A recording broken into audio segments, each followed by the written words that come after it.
In a way, this is worse than season 1's finale because it has a worse cliffhanger. What do you mean I have to wait another 2 years for season 3? I can't wait that long. I need season 3 now. But in all seriousness, it was good, just unsatisfying because they set up so much and half of the plot lines were left for the next season. And that's because we only got 8 episodes when the show clearly needs more. But you know what? Let's talk about the good stuff, like episode 7, Weapon of Mass Destruction. It starts with Lucifer falling for Vox's scam because he's so old and stupid and I love him so much. Why is he not single? I am married. Still, I think. Does that mean there's a chance? For Alistair, because they were totally flirting right there. And Vox did not like it, for Alistair is his. Although no one said he couldn't join them, but enough of the silly stuff. Vox managed to capture Lucifer and turn him into a giant battery for his weapon. And the reason he couldn't get himself out of it is because it's made of angelic steel. And that hinders his powers, kinda like the blessed ropes for Stolas. And then we got to see Vox's backstory as a human. And he was hot. Not that he's not hot now, he's just, And he was only a cult leader at the very end of his life. Like, barely. He started as the weather boy and climbed up the entertainment ladder by killing his way to the top, till he became a studio exec. And after that he started his cult thing, and he was calling people to join him. And then a TV fell on his head and he died. Don't you hate it when that happens? And this whole ordeal has been just him desperately trying to relive the psychotic dream that his death interrupted, cause he just can't move on. Also, I love that his last name is Whiteman, yeah, I can tell. This was definitely a placeholder that we've kept cause it's funny.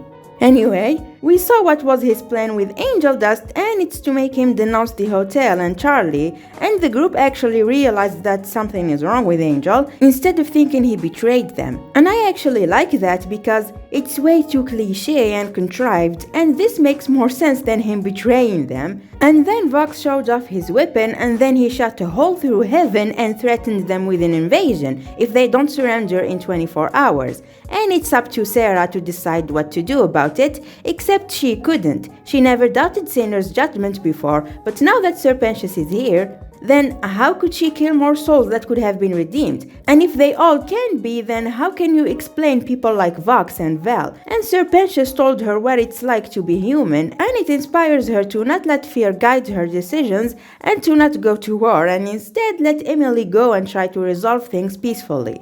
The song was great, and it actually explains how the show views redemption word for word. And redemption isn't just apologizing for your actions, it's also working to correct them, and it's what Sarah intends to do, much to Lut's dismay. And now let's talk about Alistair, cause now we finally know what his plan was. And even though it makes sense, I never would have guessed it, and I'll save this for when I get to the next episode. So for now, he provoked Vox to invite Charlie to his little get-together because he needs her for his plan to work, and he instantly fell for it. Also, Valentino is sad that Vox is spending more time with his ex than him, and I don't give a shit. In fact, I'm actually happy he's feeling bad, cause he deserves this and more. And Emily showed up at the hotel, so with Heaven's help, they decided to use Vox's invitation to stop him and save Angel. And with that, we move to episode 8, Curtain Call. It starts with Veggie laying out her plan for everyone, and then her and Charlie go to Vox's party, and it was funny. I am funny. And he did not let Charlie talk with Alistair, which means they barely interacted in the entire season. All I wanted was just one simple, meaningful interaction between Charlie and Alistair. Is this too much to ask? But hey, I did fill up on Static Bell and Radio Static, so I'm not that upset. I really cannot stop myself from shipping these characters. I tried to, but couldn't. Anyway, while Charlie was dealing with Vox, Baxter went to hack into the tower to connect with Heaven, while Cherry and Husk went to save Angel, and he was not doing well at all. And according to Cherry, This isn't even the first time he'd been like this, and Husk looked like he'd kill Val once he sees him, and that's a good thing because he caught them. Get your hands off my property! Oh, if I didn't like his voice actor, I'd pray he'll die in the next season. But anyway, they fight him and give him a good, satisfying beating. But before he loses, he asked Angel for help and he attacked Cherry and almost choked her to death if Husk didn't stop him.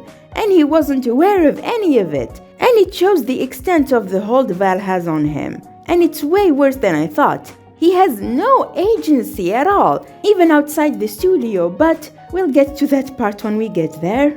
Anyway, Baxter managed to hack into their system and even mute Vox to help Charlie with her presentation, but they couldn't connect with Pensius thanks to Velvet. She looked nice though, and even with Emily, Hal still refuses to believe her because they were under Vox's control, and he just took that opportunity to gloat and make her announce to all of Hal that he's the strongest sinner. She initially refuses, but Alistair finally asks her for that favor, so she does. And that does make Vox the strongest, which means that his deal with Rosie is broken, but not his deal with Vox. Thank you. Never mind, Vox laid his hands on Charlie, and that's what Alistair was always counting on. You fucking creep. You're always doing that, and I hate it! You big fucking hypocrite. You put your hands all over Charlie all the time. What does that make you, her boyfriend? I wish. But anyway, him and Vox fight and it was awesome. But Vox is a sore loser, so he decided to use the weapon against Alistair and obliterate half of Hell. And not only that, when the weapon was about to explode and kill everyone in the city, he did not give a shit. As long as I wipe that smile off Alistair's fucking face, I don't care what happens! He lost his marbles in Act 3. And it's always been Alistair, hasn't it? Especially now that he knows he lost, so he'll take everyone else with him just to take him down. Even Valentino and Velvet. Aw, he went from a sexy TV man to just a sexy TV. What a shame. Anyway, Emily, Charlie, and the rest of the overlords, with Nifty, managed to make the weapon disappear and save everyone. But does this mean that Nifty was actually an overlord at some point? Cause that's what they'd have in common. Nifty just got 10 times more interesting and we won't find out until season 3 or maybe even 4. And now about Rosie. She was not happy with Alistair tricking her, obviously, and he demanded she fixes his staff in exchange for helping with the weapon, and she does. However, that smile here makes me think that she asked him for something else. Mostly the same thing she did the first time, that she can get through the hotel. Which is why he's back even though he doesn't have to anymore. However, this time I think he gets to share it with her. And whatever that is, I think Lucifer is the key to get to it. And Sir Pensius finally managed to broadcast into hell, and I love this part. I'm a good boy now. He actually said it! And he got to talk with Cherry Bomb, and it was so sweet. Absolutely nothing will ruin this for Angel, where you going? Back to my job. Back to my life. Back to Val. Oh, right. After realizing that he may not have as much control like he thought, and that the V's can use him to hurt his friends, he decided to leave them and stay with Val like he did before meeting Charlie, to protect them. And Husk was so devastated. Please, come back. Aww, I can't, it's too much. Although I understand that this is necessary for Angel and Husk's development, it does not make it hurt any less.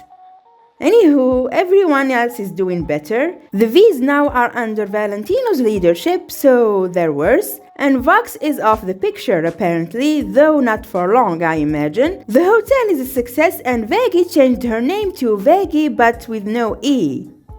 Okay. And now they're working with Heaven to help redeem sinners, and things seem pretty good with them, except with Lute, but I guess they're saving her for the next season. Although I am curious to see how she'll avenge Adam when she's unable to disobey a higher authority. And I think that's it. Mom?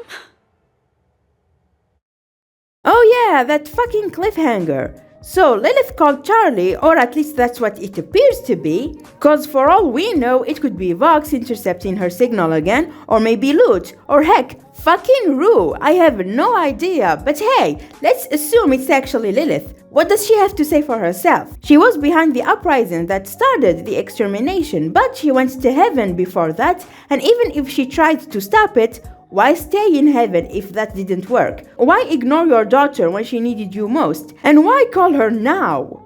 God, I may be too hard on Lilith cause I'm jealous and Lucifer deserves better, but this is not a good look for her. But if there's one thing I learned about this show, it's that nothing is the way it seems.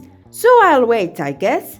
And man, was season 2 good. Everything has been such an improvement, from the songs to the animation to the writing, although I have to say that I didn't like how Lucifer spent the finale trapped in a jar, since I didn't see him as much as I hoped. But I get it.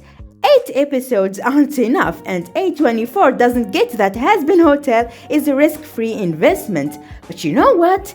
It still manages to be good despite this. And I'm looking forward for season 3 and seeing Alistair and Lucifer kiss, cause he is so much better than Lilith. Anyway, that's all I have to say. Thank you so much for watching, and I'll see you all next time. Mom? I will find you, and I will kill you.